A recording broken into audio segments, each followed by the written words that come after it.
অফিডিয়ান পর্ব সংখ্যা ৩৫-৩৬। লেখনীতে আমিনা। গল্প পাঠে আমি অরোরা ইসলাম। রাফসানের এতগুলো মিসড কল দেখে আয়েশা ভরকালেন। ছেলেটার কোনো বিপদ আপদ হলো কিনা সে ভেবে দ্রুত কল ব্যাক দিলেন আয়েশা। প্রথমবার রিং হয়ে কেটে গেল, আবার কল দিলেন। দুশ্চিন্তায় ওনার বুকের ভিতর দুরু দুরু করে কাঁপতে লাগলো। দুবার রিং হওয়ার পর রাফসান কল ধরল। উত্তেজিত গলায় বলল, মা, কখন থেকে কল দিচ্ছি, ধরছো না কেন? ওদিকে কি হয়েছে বলো দ্রুত। জুবাইরের সাথে কি রুমির বিয়েটা হয়ে গেছে? আয়েশা কি বলবেন ভেবে পেলেন না, নিরুত্তর রইলেন। মাকে কোনো কথা বলতে না দেখে রাফসান আবারও জিজ্ঞেস করল, কি হলো মা, কথা বলো না কেন? কি হয়েছে দ্রুত বলো। আয়েশা ইতস্তত করে কিছুক্ষণ, তারপর বললেন, একটু আগে রুমিকে নিয়ে চলে গেছে সাফওয়ান বিয়ে করে। রাফসান আশাহত হয়ে বসে পড়ল নিজের বিছানায়। এটাই হওয়ার ছিল। সাফওয়ান যেখানে চাইছে সেখানে কার সাধ্য রুমিকে অন্য কারোর সাথে বিয়ে দেবে? আশাগ্রস্ত গলায় ও বলল, মা, তুমি জানো তোমরা কার হাতে তোমাদের মেয়েকে তুলে দিয়েছো? সাফওয়ান একটা কিলার মেশিন মা। ও ও আন্ডারগ্রাউন্ডের একজন নামকরা প্রফেশনাল হিটম্যান। মানুষ মেরে টাকা কামায় ও, আর সেটাও ওই ইন্টারন্যাশনাল লেভেলে। শুধুমাত্র গত বছরে ওর বডি কাউন্ট 170। শুধুমাত্র গত বছরে। তাহলে ও এতগুলো বছরে কত মানুষকে মেরেছে তুমি ভাবতে পারছো? সিঙ্গাপুরে ওর প্রাচুর্যপূর্ণ লাইফ স্টাইল ছিল। ও যে এত ক্লাসি লাইফ লিড করে, মার্সিডিজ কিনেছে। দেশে তো গাড়ি একটা, আর ওখানে হয়তো আরো আছে। এত টাকা পয়সা ও পায় কোথায়? এইভাবেই। যার খবর ওর পুরো ফ্যামিলির কেউ জানে না। আরও যাদেরকে টাকার বিনিময়ে মার্ডার করে তারা ছোটখাটো কেউ নয়। বিভিন্ন দেশের বিভিন্ন বড় বড় পদে অধিষ্ঠিত ব্যক্তি তারা। আর ও যাদের হয়ে কাজ করে তারা খুবই বিপজ্জনক লোক। ও যাদেরকে খুন করেছে এ জগৎকাল, তাদের লোকেরা হন্য হয়ে খুঁজছে ওকে। যেখানে পাবে সেখানে ওকে কাতল করে রেখে দেবে। আয়েশার যেন পায়ের তলা থেকে মাটি সরে গেল। কি হবে এইবার ওর মেয়েটার? ওই ছেলেটা জোর জবরদস্তি করে ওর মেয়েটাকে বিয়ে করলো এই জীবন দেওয়ার জন্য। কি হবে এখন? সাফওয়ানকে যদি ওরা মেরে ফেলে তাহলে তো মেয়েটা বিধবা হবে। তখন কি হবে? আর রুমি সাফওয়ানের স্ত্রী জানলে যদি ওরা রুমিকেও মেরে দেয়, কি হবে তখন? শামসুল আসলেন এমন সময় রুমে। আয়েশাকে এইভাবে কানে ফোন নিয়ে হতভম্ব দৃষ্টিতে তাকিয়ে থাকতে দেখে তিনি দ্রুত পায়ে এগিয়ে এলেন। এসে জিজ্ঞেস করলেন, কি হয়েছে? আয়েশা কান থেকে ফোনটা সরিয়ে শামসুলের কাছে দিলেন আর শুধুমাত্র বললেন, রাফসান। শামসুল তাড়াতাড়ি ফোনটা কানে ধরে হ্যালো বললেন। ওপাশ থেকে রাফসান বলল, বাবা তুমি কেন আটকাওনি সাফওয়ানকে? কেন তুমি রুমিকে ওর হাতে তুলে দিলে বাবা? ও তো নিজেই মরতে বসেছে। এইবার আমাদের রুমিকেও সাথে নিয়ে মরবে বাবা। রাফসান এবার আয়েশাকে বলা কথাগুলো শামসুলকে বলল। সব শুনে শামসুল থ মেরে দাঁড়িয়ে রইলেন। এক চরিত্রহীনের হাত থেকে মেয়েকে বাঁচিয়ে এক খুনির হাতে তুলে দিলেন তিনি, যে কিনা টাকার জন্য মানুষ খুন করে। শামসুল কিছুক্ষণ সময় নিয়ে নিজেকে স্বাভাবিক করে জিজ্ঞেস করলেন, ও এত বছর এত খুন করেছে, তবে পুলিশে ধরেনি কেন ওকে? রাফসান হাঁটুতে কোনোই ঠেকিয়ে মাথা নিচু করে হাতে মাথা ঠেকালো। দুশ্চিন্তা গ্রাস করে ফেলেছে ওকে। বলল, এইটাই তো মেন পয়েন্ট বাবা। সবাই জানে কে খুন করেছে, কিন্তু প্রমাণ নেই কোনো। কারণ কোথাও কোনো রকমের কোনো ক্লু রেখে যায় না ও। আর খুনগুলো ও কোনো অস্ত্র দিয়ে করে না। কোনো ভিকটিমের শরীরে আজ পর্যন্ত কোনো অস্ত্রের আঘাত পাওয়া যায়নি। ওর ভিকটিমদের সবার মাথা নয়তো চোখ উপড়ানো থাকে, কারো কারো হাত পাগুলো বিচ্ছিন্ন থাকে। আর এই বিচ্ছিন্ন করতে কোনো অস্ত্র সাফওয়ান ব্যবহার করে না কখনো। কোনো ক্রাইম স্পটে সিসিটিভি ফুটেজও কখনো দেখা যায়নি। শামসুল এবার সন্দিহান হয়ে বললেন, ওকে দেখা যায়নি তাহলে পুলিশ কিভাবে ওকে মার্ডারার দাবি করছে? নাকি কেউ ওকে ফাঁসাচ্ছে? রাফসান দীর্ঘশ্বাস ছেড়ে বলল, বাবা ব্যাপারটা খুবই কমপ্লেক্স। এতকাল কেউ জানতো না যে আসলে কে খুনগুলো করে। যাদের খুন করা হয়েছে আজ পর্যন্ত তাদের লোকেরাই জানতো না এতদিন। সাফওয়ান সিঙ্গাপুর থেকে চলে আসার আগে এই প্রফেশন ত্যাগ করে, কিন্তু ও যাদের হয়ে কাজ করত তারা ওকে হাতছাড়া করতে চায়নি। কারণ এমন দক্ষ হিটম্যান খুব কমই পাওয়া যায়। তাই ওপর মহলের লোকজনরা ওকে অনুরোধ করে এই প্রফেশন ত্যাগ না করতে। কিন্তু তাদের কথা না শুনে সাফওয়ান এই প্রফেশন থেকে অব্যাহতি দেয়। আর তাতে বাধে বিপত্তি। খুনগুলো যারা করিয়েছে তারাই ভিকটিমের লোকজনকে জানিয়ে দেয় সাফওয়ানের কথা, সাথে পুলিশদেরকেও। কিন্তু সাফওয়ান দেশে ফেরার আগে ওদেরকে চ্যালেঞ্জ করে এসেছিল, যে ওর বিরুদ্ধে প্রমাণ পেলে ও স্বেচ্ছায় ওদের কাছে ধরা দেবে। ওরা কোনো প্রমাণ পায়নি সাফওয়ানের বিরুদ্ধে, কিন্তু সাফওয়ানকে ওরা ছাড়বে না। যে কোনো মূল্যে সাফওয়ানকে ওরা খুঁজে বের করে হত্যা করবে। আর নয়তো আর নয়তো কি? অধৈর্য হয়ে জিজ্ঞেস করলেন শামসুল। রাফসান ফোঁস করে নিঃশ্বাস ছেড়ে বলল, আর নয়তো ওকে সায়েন্টিস্টদের হাতে তুলে দেওয়া হবে। কারণ ওর এই রেয়ার কন্ডিশনের কথা ওপর মহলের কয়েকজন জানতো। তারাই এই ব্যাপারটা ফাঁস করে দিয়েছে আমেরিকার হাইব্রিড রিসার্চ অর্গানাইজেশনে। যতদূর ধারণা করা হচ্ছে, তারাও লোক লাগিয়েছে সাফওয়ানকে খোঁজার জন্য। আর ওকে পেলে সোজা ওদের ল্যাবে নিয়ে যাবে। আর তারপর কি করবে ওর সাথে জানি না। শামসুল বসে পড়লেন নিজের বিছানায়। এখন কি হবে? সাফওয়ানের পেছনে এত এত লোক লেগে আছে ওকে মেরে ফেলার জন্য। তাহলে রুমির কি হবে এখন? ওরা যদি সাফওয়ানের সাথে সাথে রুমিরও কোনো ক্ষতি করে দেয়, মেয়ের কিছু হলে কি করবেন তিনি? রাত এখন প্রায় ৩টে। সাফওয়ান ড্রাইভিং সিটে বসে গাড়ির স্টিয়ারিং ঘোরাচ্ছে। চোখ ওর রাস্তার দিকে হলেও মনোযোগ সম্পূর্ণ পাশের সিটে বসা ক্রন্দনরত রমণীর দিকে। রুমাইশা গাড়িতে ওঠার পর থেকে নিঃশব্দে কেঁদে চলেছে। চোখ থেকে ওর পানি থামতেই চাইছে না। কান্নার দমকে মাঝে মাঝে কেঁপে উঠছে। শাফিন পেছনে বসে বারবার রুমাইশাকে সান্ত্বনা দিয়ে যাচ্ছে কান্না না করার জন্য, কিন্তু রুমাইশা চাইলেও কান্না আটকাতে পারছে না। বুকের ভেতরটা বারবার মুচড়ে উঠে কান্নার বেগ বাড়িয়ে দিচ্ছে।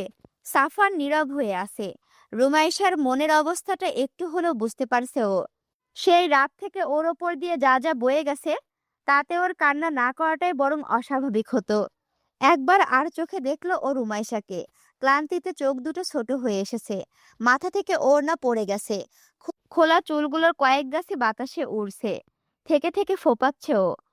বাম গালের ফোলাটা এখন একটু কমেছে, তবে লাল হয়ে আছে। রাতে খাওয়াও হয়নি ওর। এত রাতে দোকানপাট ও সব বন্ধ। বাড়ি গিয়ে ছাড়া আর পেটে কিছু পড়বে না।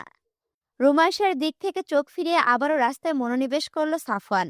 বাড়ি পৌঁছাতে আর বেশি রাস্তা বাকি নেই।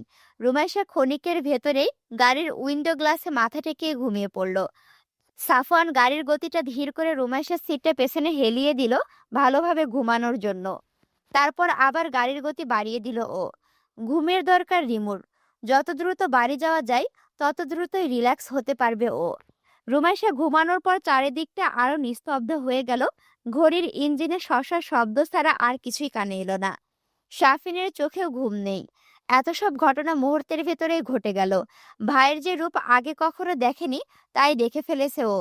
ভাইকে হঠাৎ করে যেন কেমন ভয় ভয় পাচ্ছে। সাফওয়ান আর চোখে গাড়ির ভিউ মিররে শাফিনের চেহারাটা দেখতে পেল। ভীত অথচ উৎসুক চেহারা নিয়ে ওর দিকে তাকিয়ে থাকতে দেখে সাফওয়ান বলল, কিছু জিজ্ঞেস করার থাকলে কর। শাফিন থতমত খেল প্রথমে। ভাইয়া ওর চেহারা দেখে বুঝে গেছে ভেবেই লজ্জা পেল ও। কিন্তু ভাইকে সেটা বুঝতে না দিয়ে জিজ্ঞেস করলো, আয়েশা মামি তো রুমি আপুর ফোন সেই সন্ধ্যা রাতেই নিয়ে নিয়েছিল শুনলাম। তাহলে তুমি অত রাতে কিভাবে বুঝলে যে আপুর বিয়ে দিয়ে দিচ্ছে মামি? সাফওয়ান হাসল নিঃশব্দে। তারপর বলল, রিমুর বডিতে সেই দিন একটা ট্র্যাকার লাগিয়ে দিয়েছিলাম আমি। সেই দিন এসে ও কোথায় যাবে, কার সাথে ওর কি কথা হবে, সব জানতে পারবো আমি। ওর সেফটির জন্যই লাগিয়েছিলাম, আর সেটা কাজেও লেগে গেল। আমি ধারণা করেছিলাম যে মামা মামি এই ধরনের কিছু একটা করতে পারে, আর সেই কারণেই ট্র্যাকারটা দ্রুত লাগিয়েছি। নইলে আরো পরে লাগানোর ইচ্ছা ছিল আমার। সেই দিন ট্র্যাকারটা লাগিয়েছিলাম বলে আজ রিমুকে আমি আমার বউ রূপে পাশে পাচ্ছি। নইলে আজ আমার রিমু অন্য কারো হয়ে যেত। শাফির মুগ্ধ চোখে দেখলো ভাইকে। ওর ভাইটা সেই ছোটবেলা থেকেই রিমু আপুর জন্য পারলে জান প্রাণ এক করে দেয়। কিভাবে যে রুমি আপু সাফওয়ানের এত আদরের হলো মাথায় আসে না শাফিনের। নিজের অজান্তেই মুখে হাসি ফুটে উঠল ওর। খানিক পর বাড়িতে পৌঁছালো ওরা। শাফিন নেমে গেট খুলে দিল। সাফওয়ান গাড়ি ঢোকালো বাড়ির ভেতর। শাফিন আবার গেটটা লাগিয়ে দিয়ে বাড়ির মেন ডোরের দিকে এগোলো। সাফওয়ান গাড়িটা নিয়ে গ্যারেজে ঢুকলো। রুমাইশা তখনও ঘুমে। ক্লান্তিতে অবসন্ন দেহটা রাস্তায় এত ঝাঁকাঝাঁকি আর ছোটখাটো শব্দেও ঘুম ছাড়ল না ওর। গাড়ির ইঞ্জিন বন্ধ করে সাফওয়ান গাড়ির জানালায় মাথা ঠেকিয়ে ঘুমানো রুমাইশার নিকট এগিয়ে গেল কিছুটা। ঘুমন্ত রুমাইশাকে দেখতে বাচ্চাদের মতো লাগছে পুরাই। ঘুমের ঘোরে নিচের ঠোঁটটা ফুলে আছে, ভ্রু দুটা ওপরে উঠানো, যেন জাগলেই কেঁদে দেবে। সাফওয়ান বিমুগ্ধ নয়নে তাকিয়ে রইল রুমাইশার মুখের দিকে। কিছুক্ষণ পর আস্তে আস্তে ওর চোয়াল চাপড়াতে লাগলো সাফওয়ান। মৃদু স্বরে কয়েকবার ডাকলো রিমু বলে। সাফওয়ানের ডাক শুনে হড়বড়িয়ে উঠে গেল রুমাইশা। সদ্য ঘুম ভাঙা চোখে হঠাৎ করে বুঝলো না কোথায় আছে ও। পাশে তাকিয়ে সাফওয়ানকে দেখেই চমকে উঠল ও। মুখটা হা হয়ে গেল কিঞ্চিত। এত রাতে এমন চিপা চাপা জায়গায় সাফওয়ান ওর সাথে কি করছে এত কাছাকাছি এসে ভাবতে লাগলো ও। পরক্ষণে ওর মনে পড়ল ওর তো বিয়ে হয়ে গেছে, আর জায়গাটা আসলে চিপা না, এইটা ওর শ্রদ্ধেয় স্বামীর কালো ঘোড়া। সাথে সাথে মুখের হাটা বন্ধ হয়ে গেল ওর। রুমাইশার এমন বিভ্রান্ত চেহারা দেখে সাফওয়ান হাসলো, বলল, শ্বশুরবাড়ি পৌঁছে গেছিস, নিজে নামবি না আমি কোলে করে নামাবো? রুমাইশা আধো ঘুমেই বলল, আমি নামছি। তারপর গাড়ির ভেতরের দরজার হাতলটা টানাটানি করলো কিছুক্ষণ, কিন্তু খুলতে পারল না ও। এই গাড়ির দরজাটা কি ইচ্ছা করে ওর সাথে এমন করে ভেবে পেল না ও। আর কয়েকবার চেষ্টা করার পরও যখন খুলল না, তখন রুমাইশা অসহায় চোখে পাশে বসা সাফওয়ানের দিকে ফিরল। সাফওয়ান এতক্ষণ এক ভুরু উঁচু করে চোরা চোখে ওর কাজকর্ম দেখছিল। রুমাইশাকে এভাবে তাকাতে দেখে বলল, অনেক কষ্ট করেছেন, এবার থামেন আপনি, আমি খুলছি। তারপর নিজের সিট থেকে নেমে ওপাশের দরজাটা খুলে দিল সাফওয়ান। তারপর হাতটা এগিয়ে দিল রুমির দিকে। চকিতে একবার তাকালো রুমাইশা সাফওয়ানের দিকে, তারপর হাতে হাত রেখে গাড়ি থেকে নামলো। শাফিন মেন ডোরের কাছে এসে কলিং বেল দিল। রুনিয়ার সবেমাত্র চোখ লেগে এসেছিল, ছেলে দুটো হঠাৎ বাইরে যাওয়ায় চিন্তায় ছিলেন তিনি। শাফিনের কাছে দুবার কল দিয়েছিলেন, কিন্তু ধরেনিও, যার কারণে আরো বেশি চিন্তিত ছিলেন। কলিং বেলের শব্দ পেয়ে রুম থেকে বেরিয়ে এসে মেইন ডোর খুলে দিলেন তিনি। শাফিন দরজাতে দাঁড়িয়েছিল। শাফিনকে একা দেখে রুনিয়া ভরকালেন, বললেন, তুই একা কেন, সাফওয়ান কই? শাফিন মুস্কি হেসে বলল, গাড়ি রাখতে গেছে গ্যারেজে, আমাদের সাথে আরো একজন আছে, বাড়ির নতুন সদস্যকে বরণ করে নেওয়ার জন্য প্রস্তুত হও। রুনিয়া শাফিনের কথা বুঝতে না পেরে বললেন, নতুন সদস্য মানে? কে এসেছে তোদের সাথে? সেই মুহূর্তে সাফওয়ান এসে হাজির হলো শাফিনের পিছনে। রুমাইশা পেছনে থাকায় অন্ধকারে দেখতে পেলেন না রুনিয়া ওকে। সাফওয়ানকে দেখে রুনিয়া জিজ্ঞেস করলেন, কোথায় গেছিলি তোরা, আর কে আছে তোদের সাথে? কাউকে দেখছি না তো। তখনই সাফওয়ানের পেছন থেকে আলুথালু বেশে রুমাইশা বের হয়ে আসলো রুনিয়ার সামনে। এত রাতে রুমাইশাকে সাফওয়ানদের সাথে দেখে রুনিয়া চমকালেন। তার উপর রুমাইশার চোখে মুখের এমন বেহাল দশা দেখে রুনিয়া ভয় পেলেন। দ্রুত এগিয়ে এসে ওর মুখে হাত বুলিয়ে উদ্বেগের সাথে বললেন, রুমি মা, কিরে, কি হয়েছে তোর? এমন দেখাচ্ছে কেন তোকে? আর এত রাতে তুই এদের সাথে কিভাবে, কি কোথায় পেল ওরা তোকে? বাড়িতে জানে সবাই? সাফওয়ান পাশ থেকে বলে উঠল, জানে মা সবাই, রিমুকে আমি বিয়ে করে নিয়ে এসেছি মামা মামির উপস্থিতিতেই। এখন তুমি ওকে ওর রুমে দিয়ে আসো, যেখানে ও আগে থাকতো। ওর ঘুম দরকার অনেক, পারলে কিছু খাইয়ে দিও। দুপুরের পর আর কিছু খায়নিও, আর বাকি কথা কাল হবে, সব খুলে বলবো তোমাকে।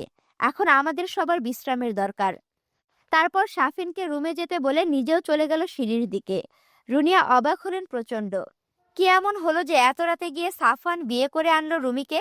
সব ঠিকঠাক আছে তো ওদিকে? কিন্তু বেশি কিছু ভাবলেন না তিনি। রুমিকে ক্লান্ত দেখাচ্ছে অনেক। ওর বাহু ধরে ভেতরে নিয়ে আসতেন রুনিয়া। রুমি এখন তার পরিবারের একজন স্থায়ী সদস্য ভাবতেই রুমির প্রতি স্নেহ যেন আরো কয়েকগুণ বেড়ে গেল তার। রুমিকে রুমে গিয়ে ফ্রেশ হতে বলে তিনি রান্নাঘরে চলে গেলেন। ফ্রিজে রাতে রান্না করা ভাত আছে, আর মাছের ঝোল।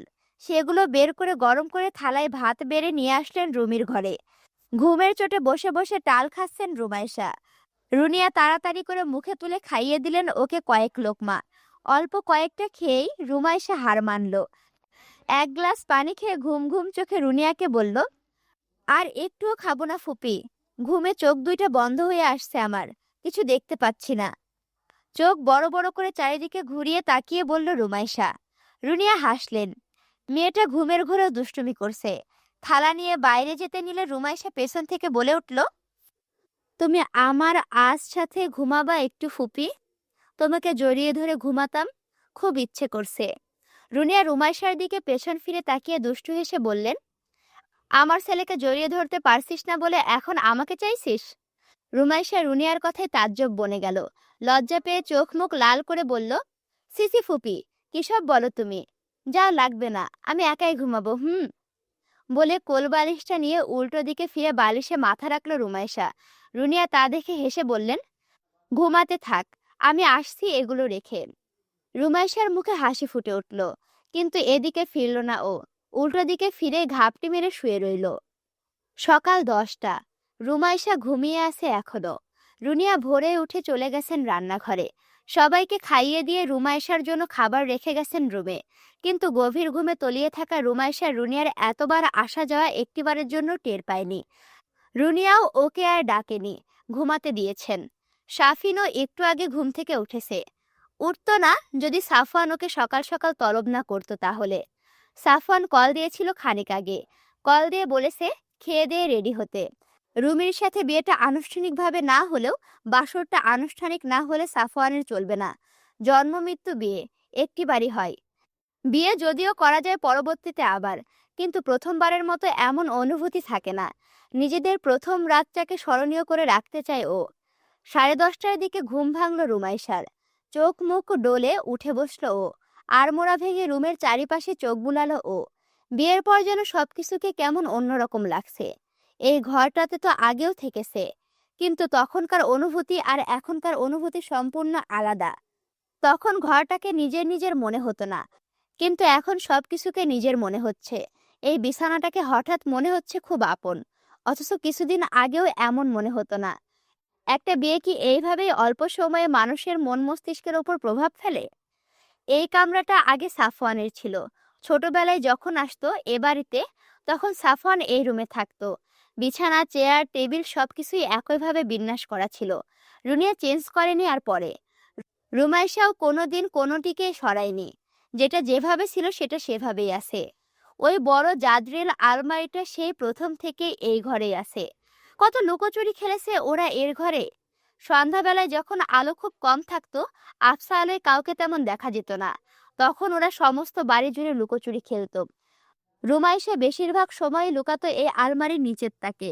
সাফওয়ান জানতো যে রুমাইশা ওখানেই লুকিয়েছে, তারপরও ভান ধরতো খোঁজার। আর রুমাইশা হাসতো চুপে চুপে যে সাফওয়ান ওকে খুঁজে পাচ্ছে না, রোজ একই জায়গায় লুকানো সত্ত্বেও। সেসব মনে পড়লে এখন হাসি পায় ওর। ধীরে সুস্থে বিছানা থেকে নামলো রুমাইশা। পড়ার টেবিলের ওপরে খাবার রাখা। রুনিয়া ফুপি রেখে গেছে নিশ্চয়ই, কিন্তু এখনো খাবে না। একেবারে দুপুরে খাবে, তাই ব্রাশে পেস্ট লাগিয়ে জামা কাপড় নিয়ে ঢুকলো ওয়াশরুমে। একেবারে গোসল দিয়ে বের হবে। এক সেট জামা কাপড় কিভাবে যেন থেকে গেছিল, রুনিয়া সেটা তুলে রেখেছিল। নইলে আজ ওর গোসল দিয়ে কি পড়তে হতো আল্লাহ জানেন। ওয়াশরুমে দরজাটা বন্ধ করে ব্রাশ করলো। এরপর অজু করে নিয়ে মাথার ওপর ঝর্ণা ছেড়ে দিল। গোসলটা কাল রাতের ধকলের পর করলে ভালো লাগতো, কিন্তু তা করা হয়নি। অসমের গোসল দিলে সাথে সাথে ঠান্ডা লাগে ওর। এখন গায়ে পানি পড়ায় ভাল লাগছে অনেক। শান্তি শান্তি ফিল হচ্ছে খুব। অনেক সময় নিয়ে গোসল করলো ও। নিতম্ব ছাড়ানো চুলগুলোতে শ্যাম্পু করলো। গোসল শেষে গা থেকে পানি ঝরিয়ে টাওয়াল দিয়ে গা হাত পা মুছে চুলে পেঁচালো। তারপর ওয়াশরুমের হ্যাঙ্গারে রাখা সালোয়ার কামিজটা পরলো। এরপর কামিজ পরতে গিয়ে বাঁধলো বিপত্তি। কামিজ মনে করে ওড়না নিয়ে চলে এসেছে। সেটা হয়তো বিছানাতেই পড়ে আছে। অন্তর্বাসও নেই এখানে একটাও যে সেটা পরবে। কামিজটা আনতে ওড়নাটা ডান কাঁধের ওপর দিয়ে বুকের ওপর দিয়ে দিল আলতো করে। মাথা থেকে টাওয়ালটা খুলে ভেজা চুলগুলো পিঠের ওপর ছড়িয়ে দিল। রুমে যদিও কেউ নেই, দরজাটা লক করা, তারপরও বুকের ওপর কিছু না থাকলে কেমন যেন লজ্জা লাগে। ওয়াশরুমের লক খুলে বের হলো রুমাইশা, কিন্তু ও যা ভেবেছিল তা হয়নি। কামিজটা থেকে যায়নি, বিছানার কাছে মেঝেতে পড়ে আছে। হয়তো জামা কাপড়গুলো হাতে করে নিয়ে যাওয়ার সময় হাত থেকে কখন পড়ে গিয়েছে। এগিয়ে গিয়ে চুল ঝাঁকিয়ে নিচু হয়ে কামিজটা তুলল। চুলগুলো মেঝেতে লুটিয়ে পড়ল। তারপর আবার চুল ঝাঁকিয়ে উঁচু করে কামিজটা একবার ঝাড়া দিয়ে ওড়নাটা এক টানে খুলে বিছানার পায়ের দিকটাই ছুড়ে দিয়ে কামিজটা পরে নিল। তারপর আবার ঘুরে ওয়াশরুমে যেতে নিল ভেজা কাপড়গুলো আনতে। আর তখনই পেছন থেকে এক পুরুষালী কণ্ঠে গলা খেখারি শোনা গেল। রুমাইশা জমে গেল সাথে সাথেই। চোখ বড় বড় হয়ে গেল ওর। রুমে কেউ ছিল, কিন্তু ও যে ঢোক গিলল রুমাইশা। তারপর ওখানে দাঁড়িয়ে আস্তে আস্তে ঘুরে পেছনে ফিরল ও। সাফন খাড়া হয়ে বসে আছে বিছানার পায়ের দিকটায়। ছুঁড়ে দেওয়া ওড়নাটা ওর মাথায় পড়ে চোখ দুটো সহ মুখটাও ঢেকে দিয়েছে। রুমাইশার কান গরম হয়ে গেল। সিসি, সাফওয়ান কি দেখে ফেলেছে ওকে এই অবস্থায়? লজ্জায় চোখ মুখ কুঁচকে গেল রুমাইশার। সাফওয়ানের কাছে গিয়ে তাড়াতাড়ি করে সাফওয়ানের মাথার ওপর থেকে ওড়নাটা উঠিয়ে নিল ও। ওড়না উঠানোর পরই ওর চোখে পড়ল সাফওয়ানের বিস্ময়ে হতবাক দৃষ্টি। চোখের পলক পড়ছে না ওর, মুখটা কিঞ্চিত হা হয়ে আছে। মুগ্ধ দৃষ্টিতে রুমাইশার দিকে অপলকে চেয়ে আছে ও। ভেজা চুলে রুমাইশার অর্ধনগ্ন দেহ দেখে সাফওয়ানের হৃৎপিণ্ডের দৌড়ানি থেমে গেছে যেন। সাফওয়ানের এমন দৃষ্টি দেখে রুমাইশা কি করবে বুঝতে পারল না। লজ্জা লাগছে ওর প্রচন্ড, সেই সাথে হাসিও লাগছে। ঠোঁট টিপে নিঃশব্দে একটু হেসে নিল ও। তারপর নিজেকে স্বাভাবিক করে নিয়ে সাফওয়ানের চোয়ালে হাত ছুঁয়ে ওর দিকে চেয়ে থাকা সাফওয়ানের মুখটা নিজের দিক থেকে অন্যদিকে ঘুরিয়ে দিল। কিন্তু মুখটা ঘুরিয়ে দেওয়ার পরও আবার ফিরে তাকালো সাফওয়ান। তারপর রুমাইশার সরু কোমরটায় দু হাতে চেপে পেঁচিয়ে নিজের কাছে টেনে নিয়ে এসে ওর চোখে নিজের মুগ্ধ দৃষ্টি রেখে নেশাযুক্ত কণ্ঠে বলে উঠল, আমার মুখের ওপর ওড়নাটা ফেলে এত সুন্দর একটা দৃশ্য দেখতে না দিয়ে যে গুরুতর অপরাধ তুই করেছিস, তার জন্য তোকে কঠিন সাজা দেওয়া হবে আজকে রাতের বেলা। রুমাইশা দমে গেল না, উল্টো সাফওয়ানের চোখে আরো গভীরভাবে তাকালো। তারপর ধীরে ধীরে সাফওয়ানের কানের কাছে মুখ নিয়ে মৃদু নেশে ধরানো গলায় বলে উঠল, শাস্তিদাতা যদি আপনি হন তবে আমি যে কোনো শাস্তির জন্য প্রস্তুত। রুমাইশার এমন মাদকতাময় কণ্ঠে সাফওয়ানের মাথাটা ঘুরে গেল যেন। তড়িৎ গতিয়ে রুমাইশার ভেজা চুলের নিচ দিয়ে মোলায়েম ঘাড়টা খপ করে ধরে ফেলল ওর ইস্পাত কঠিন হাতখানা দিয়ে। আর তারপরে মুখ ডুবিয়ে দিল রুমাইশার বিউটি বোন আর গলার মাঝ বরাবর। রুমাইশার সারা শরীরে শিহরণ বয়ে গেল, আবেশে বন্ধ হয়ে গেল চোখ দুটো। সাফওয়ান ক্ষিপ্ততার সাথে ঠোঁট চালনা করতে থাকলো ওর উজ্জ্বল শ্যামলা রঙা নরম গলায়। গলার কাছটা শুষে নিল গাঢ় চুম্বনে। চোখে দাঁতের ছোঁয়া লাগলো গলায় কয়েকবার। রুমাইশার মুখে পরম সুখের আভাস দেখা গেল, কিন্তু পরক্ষণে হুঁশ ফিরল ওর। চোখ মেলে সাফওয়ানকে নিজের থেকে সরিয়ে দিল। এখন মোটেও সাফওয়ানের আদরে গলে যাওয়া যাবে না। রুমাইশা এইভাবে সরিয়ে দেওয়ায় অসহায় হয়ে তৃষ্ণার্ত দৃষ্টিতে তাকিয়ে রইল সাফওয়ান প্রেয়সীর দিকে। বুকের ভেতর ওর ধক ধক করছে। রুমাইশাকে এই মুহূর্তে ওর সমস্ত শরীর মন প্রাণ সবকিছুই খুব করে চাইছে। রুমাইশা সাফওয়ানের চোখ মুখের এই অসহায়ত্ব খেয়াল করে দুষ্টু হাসি দিল। তারপর সাফওয়ানের থেকে দূরে সরে গিয়ে ওয়াশরুমের দিকে এগোতে এগোতে বলল, দেনমোহরের টাকা এখনো বাকি আছে জনাব, সেগুলো পরিশোধ করে আপনার এখনকার এই চেহারাটা আমাকে একবার দেখাইয়েন। যতদিন বেঁচে থাকবেন ততদিন শুধু এই চেহারা দেখানোর পরবর্তী মুহূর্তগুলোই স্মরণ করবেন। এরপর সাফওয়ানকে আর একবার ঘায়েল করা দৃষ্টি দিয়ে ঠোঁট কামড়ে ওয়াশরুমে ঢুকে দরজাটা লক করে দিল রুমাইশা। সাফওয়ান হতভম্ব হয়ে তাকিয়ে রইল সেদিকে। আর একটু হলেই নিয়ন্ত্রণ হারাতো ও। কিন্তু রুমাইশা কি বলে গেল? শান্তশিষ্ট চেহারাটা শুধু ওপর ওপরে। কি চালু রে বাবা, আমাকে সিডিউস করে আবার সান্ত্বনা করে চলে যায়। এটা কিছু হইল? 12টার দিকে বেরোলো শাফিন আর সাফওয়ান। সাফওয়ান নিজেকে ঠিকঠাক ভাবে ঢেকে ঢুকে নিল। গাড়ি নেবে না, রিক্সা করে যাবে, আবার রিক্সা করে আসবে।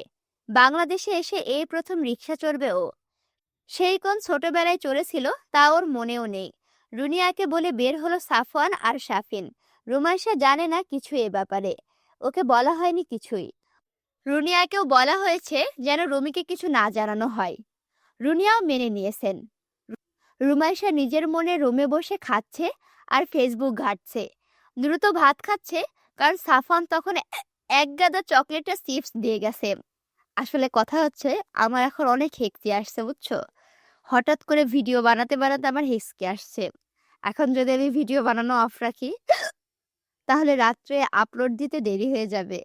ওই জন্য মাঝে মাঝে কিছু জায়গায় হেঁচকি চলে আসছে, তাই তোমরা ডোন্ট মাইন্ড। হ্যাঁ, আর রোজা আছি তো ওই জন্য চাইলেও পানি খেতে পাচ্ছি না। পানি খেলে তবেই তো হেঁচকি থামবে, ওই জন্য একটু প্রবলেম হচ্ছে। আশা করি তোমরা ব্যাপারটা বুঝতে পারবে। রুমাইশা নিজের মনে রুমে বসে খাচ্ছে আর ফেসবুক ঘাঁটছে। দ্রুত ভাত খাচ্ছে, কারণ সাফওয়ান তখন এক গাদা চকলেট আর চিপস দিয়ে গেছে, সেগুলো খেতে হবে। ও যে পেটুক সেটা সাফওয়ান না জানলেও রুনিয়া ফুপি বলে দিয়েছে সাফওয়ানকে। রুনিয়া যে ছোটবেলায় পেটুক ছিল তা জানতো খুব ভালোভাবেই, কারণ সাফওয়ান কিছু খেলে আগে এসে ভাগ বসাতো সেখানে। অবশ্যই অবশ্যই ওকে অর্ধেক দেওয়া লাগবে, নইলে আকাশ পাতাল এক করে কান্না শুরু করবে। কিন্তু এখন রুমাইশার পাতলা শরীর দেখে ও ভেবেছিল তিনি মনে হয় এখন আর খাবো খাবো করে না। কিন্তু ওর ধারণা সম্পূর্ণ ভুল প্রমাণ করে সকালে রুনিয়া বলেছেন যে এখনো চিপস চকলেট খাওয়ার জন্য লাফালাফি করে। তাই সাফওয়ান এনে দিয়েছে। সাফওয়ান আর শাফিন রওনা হলো। রিক্সা করে প্রথমে গেল আর রোডে। সেইখানকার একটা শাড়ির দোকানে ঢুকলো দুজন। সাফওয়ানের এমন অদ্ভুত সাজ পোশাকে সবাই অন্যরকম ভাবে তাকাতে লাগলো ওর দিকে। রাস্তাতেও একই সমস্যা ফেস করেছে সাফওয়ান, কিন্তু এসবে অভ্যস্ত হয়ে গেছে ও। এসব খেয়াল না করে শাড়ি দেখায় ব্যস্ত হলো ও। শাফিনা ভাইকে এমন স্বাভাবিক থাকতে দেখে নিজেও শাড়ি দেখায় মনোনিবেশ করলো। দোকানদারগুলো কেমন যেন ভড়কে গেলেন সাফওয়ানকে দেখে। ভয়ে ভয়ে ওরা সাফওয়ানকে শাড়ি দেখাতে লাগলো। কয়েকজন তো স্যার স্যার বলে সাফওয়ানের কান মতো ঝালাপাড়া করে ফেলতে লাগলো। এই পাদ খালি হেসকে আসছে, খালি হেসকে আসছে। আল্লাহ, আবার পড়ি, ঠিক আছে? আরে আল্লাহ, কয়েকজন তো স্যার স্যার করে সাফওয়ানের কান মাথা ঝালাপালা করে ফেলতে লাগলো। আমার অনেক হেসকে আসছে। আল্লাহ, একটা লাইন আমি সম্পূর্ণ করে পড়তে পারছি না। একটা লাইন আমি 2 বার হেসকে তুলে তারপরে পড়ছি। শাফিন সাফওয়ানের থেকে কিছুটা দূরে থেকে অন্যান্য শাড়ি দেখছিল।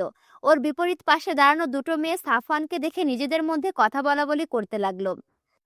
দেখ দেখ, ওই যে মাস্ক পরা, চোখে কালো চশমা লাগানো, ইয়া লম্বা যে লোকটা বসে আছে, হেতে আমাদের ডিপার্টমেন্টের লেকচারার। যশোরের মানুষ কিন্তু এভাবে কথা বলে, হেতে আমাদের ডিপার্টমেন্টের লেকচারার। হেই আমাদের অনলাইনে ক্লাস নেয়, এমনি ক্লাসে আসে না, লজ্জা পায় মনে হয়। আরে দোস্ত, তোদের স্যারটা তো জোস, হেতির মাসল আছে দেখেছিস? শার্টের ওপর থেকেই ফুলে ফুলে উঠেছে কেমন, ভেতরে 6 প্যাক আছে মনে হয়। দেখছি দেখছি, স্যার যখন অনলাইনে ক্লাস নেয় তখন স্যারকে দেখতে যা লাগে না, বইটা নিয়ে যখন হাতে নিয়ে ধরে রাখে বুকের কাছে, তখন আরো জোস লাগে। চুলগুলো ঝাঁকি দেয় এমনে। প্রথম মেয়েটা দ্বিতীয় মেয়েটাকে সাফওয়ানের চুল ঝাঁকি দেওয়া স্টাইলটা অভিনয় করে দেখালো। শাফিনও দেখলো সেটা, ঠোঁট টিপে হাসলো ও এদের কথাবার্তা শুনে। ঠিক এমন সময় সাফওয়ান পেছন ফিরে শাফিনকে ডাকলো নিজের চয়েস করা শাড়িটা দেখার জন্য। শাফিন ইশারায় বোঝালো যে সে আসছে, কিন্তু মেয়েগুলো শাফিনকে খেয়াল করেনি। দ্বিতীয় মেয়েটা প্রথম মেয়েটাকে বলল, দোস্ত, তোর স্যারের ভয়েস তো পুরো আগুন, বিয়ে শাদী করেছে কিনা জানিস? প্রথম মেয়েটা তখন ওকে একটা চাটি মেরে বলল, স্যার বিয়ে করেছে কিনা তা জেনে তুই কি করবি? লাইন মারবি? নিজের চেহারা দেখেছিস আয়নায় কোনোদিন? আর স্যারের হাইট দেখ, আর তোর হাইট দেখ, স্যারের কোমর পর্যন্ত হবি তুই। তার মানে তুই স্যারের ইয়াতে গিয়ে টোকা খাবি। দ্বিতীয় মেয়েটা চোখ মুখ কুঁচকে বলল, সিসি দোস্ত, তুই এইরকম কথা আমাকে বলতে পারলি? তোর মন মানসিকতা এত নষ্ট? এই মন নিয়ে তুই হাঁটাচলা করিস কিভাবে?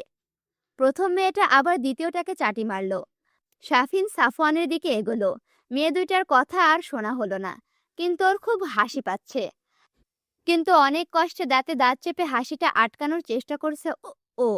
ওকে অকারণে এমন দাঁত কেলাতে দেখলে ভাইয়া কেলাবে তখন। ভাইয়ের পাশে গিয়ে বসলো ও, আর তখনই দেখলো সাফওয়ান হোয়াইট গোল্ডেন পাড়ের গাঢ় মেরুন রঙা একটা শাড়ি হাতে নিয়ে বসে আছে। শাফিন পাশে এসে বসলে সাফওয়ান শাফিনকে শাড়িটা দেখালো। শাড়িটা দেখে মুগ্ধ হলো শাফিন।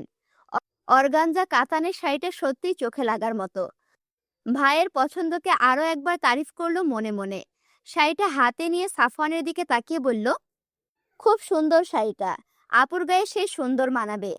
সাফওয়ানের মুখ না দেখেও শাফিন বুঝলো যে ভাই তার সন্তুষ্টি হয়েছে তার উত্তরে।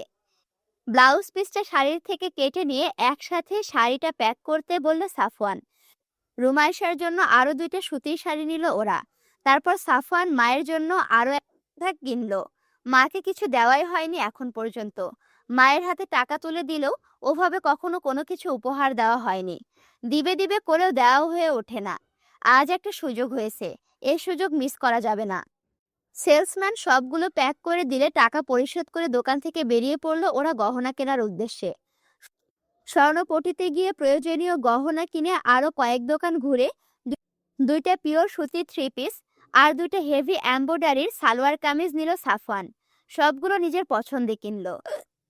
তারপর সিট কাপড়ের দোকান থেকে কিনলো কয়েকটা সুতির ব্লাউজ আর পেটিকোটের পিস। আরো কিছু প্রয়োজনীয় জিনিসপত্র কিনে দুই ভাই ফিরে আসলো বাড়িতে।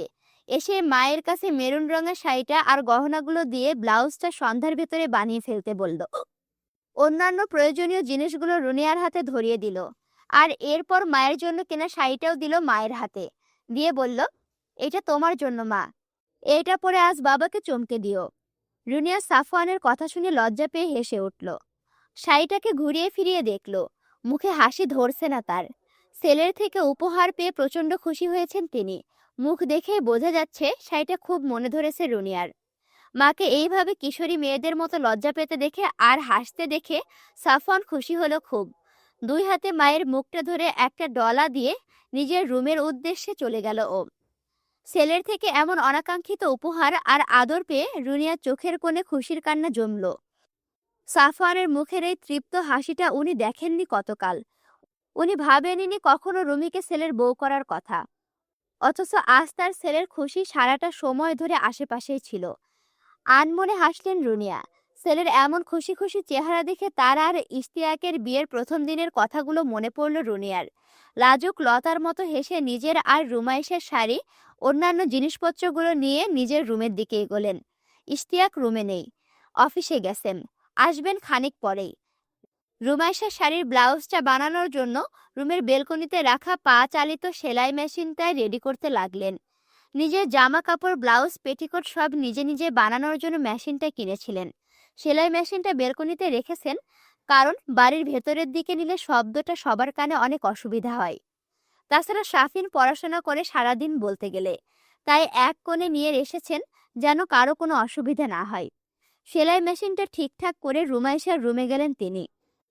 রুমাইশার শরীরের মাপটা নিতে হবে কোনোভাবে, ওকে কিছু বুঝতে না দিয়ে। রুমাইশা শ্যাম্পু করছে আজ।